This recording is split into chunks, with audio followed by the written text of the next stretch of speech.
નવી નવી રેસીપીઓ જોવા માટે મારી ચેનલ હર્ષા કુકિંગ ગુજરાતીને સબસ્ક્રાઇબ કરો અને લાઈક પણ આપો.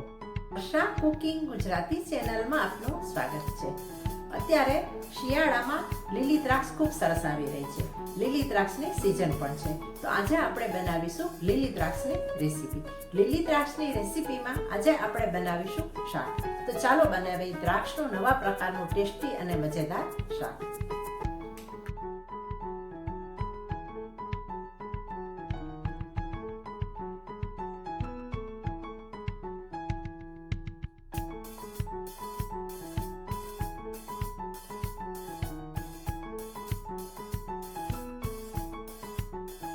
દ્રાક્ષનું શાક બનાવવા માટે અહીં મેં 100 ગ્રામ લીલી દ્રાક્ષ લીધી છે.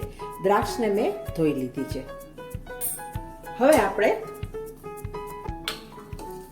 દ્રાક્ષને તેના ઝુમખાથી અલગ કરીશું અને વચ્ચે આ રીતે એક ચીરો મૂકી દેશું.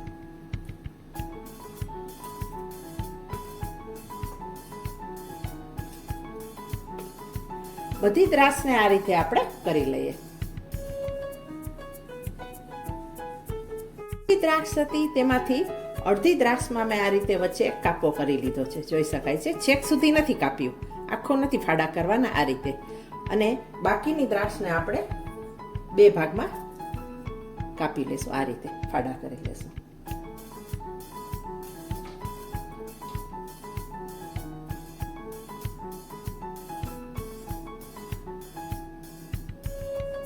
દ્રાક્ષને ઝુમખામાંથી અલગ કરી અને ધોઈ લીધા પછી અડધી દ્રાક્ષના ફાડા કર્યા છે અને અડધી દ્રાક્ષમાં આ રીતે વચ્ચે એક ચીરો કર્યો છે.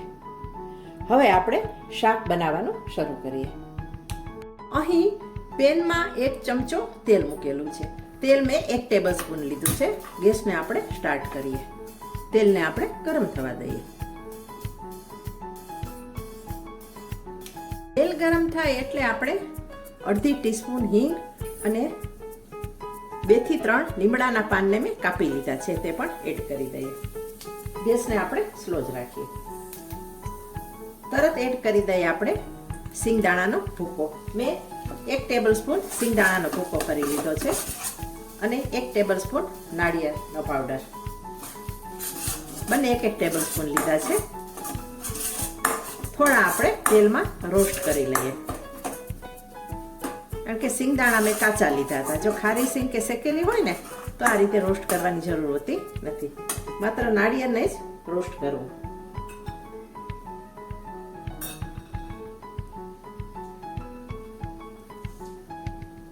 બંને સારી રીતે શેકાઈ ગયું છે. હવે આપણે સ્વાદ પ્રમાણે મીઠું એડ કરી દઈએ.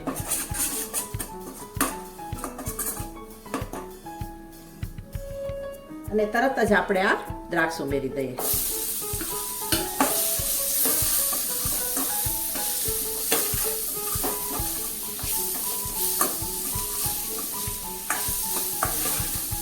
આ શાક પંજાબી શાકને પણ ટક્કર મારે તેવું બનશે. તમે એક વખત ચોક્કસ ટ્રાય કરજો, બહુ સરસ લાગશે. હવે આપણે મસાલા કરતા જઈએ. અહીં ગેસને આપણે સ્લો જ રાખીએ.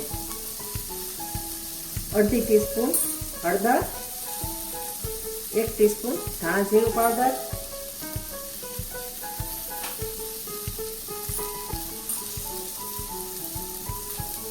1 ટીસ્પૂન ગોળ. ગોળની જગ્યાએ ખાંડ પણ નાખી શકાય, પણ મેં ગોળ નાખ્યો છે. અહીં જે તમારી ચોઈસ, ખાંડ ખાતા હો તો ખાંડ ને ગોળ ખાવાનું પસંદ કરતા તો ગોળ નાખી શકાય, પણ થોડો જ નાખવાનો. દ્રાક્ષ મીઠી હોય છે મોટે ભાગે, એટલે થોડો નાખીએ તો સરસ લાગે. ગોળ નાખ્યા વિના ના ભાવે શાક, ગોળ કે ખાંડ નાખ્યા વિના. ગુજરાતી શાકમાં તો થોડી ગળાશ હોય જ છે આપણે. હવે આપણે 1 ટેબલસ્પૂન પાણી ઉમેરી દઈએ.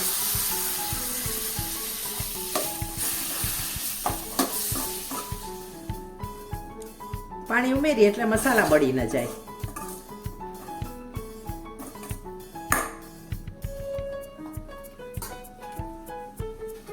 ત્યાર પછી એડ કરીએ આપણે 1 ટીસ્પૂન કાશ્મીરી મરચાંની ભૂકી,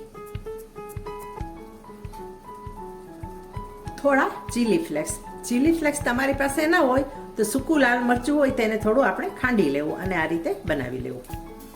મારી પાસે ચીલી ફ્લેક્સ પડ્યા હતા એટલે હું નાખું છું, નહીં તો મરચું કૂટીને પણ નાખી શકાય.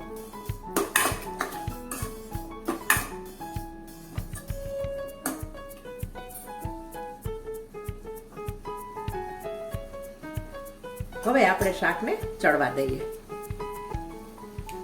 ઢાંકીને 3 મિનિટ ચડાવ્યા પછી હવે આપણે જોઈ શકાય છે જે દ્રાક્ષમાં પાણી હોય છે તે પણ છૂટું પડ્યું છે અને આપણે 1 ટેબલસ્પૂન પાણી ઉમેર્યું હતું એટલે રસો પણ થયો છે અને દ્રાક્ષનો કલર પણ ચેન્જ થઈ ગયો છે, જોઈ શકાય છે. હવે આપણે ગરમ મસાલો ઉમેરી દઈએ અને શાકના ટેસ્ટને વધારવા માટે 1 ચમચી તાજી મલાઈ દૂધની ઉમેરી દઈએ.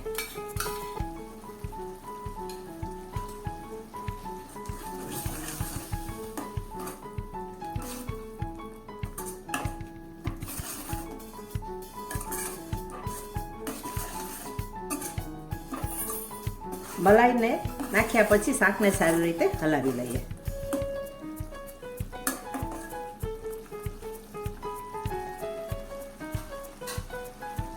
હવે એડ કરી દઈએ આપણે કોથમરી.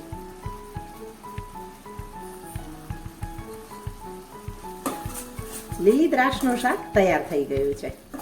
ગેસને આપણે બંધ કરીએ અને હવે આપણે શાકનો ટેસ્ટ વધારવા માટે 6 થી 7 ડ્રોપ લીંબુનો રસ એડ કરી દઈએ.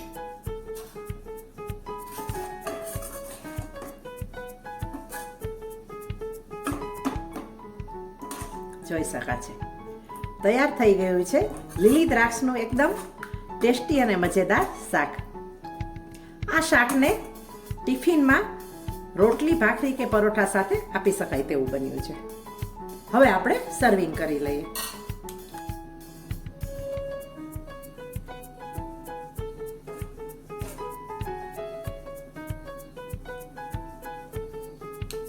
ખાટું, મીઠું અને ટેસ્ટી દ્રાક્ષનું શાક બનીને તૈયાર થઈ ગયું છે. હવે મળીશું નેક્સ્ટ વિડીયોમાં. Thanks for watching.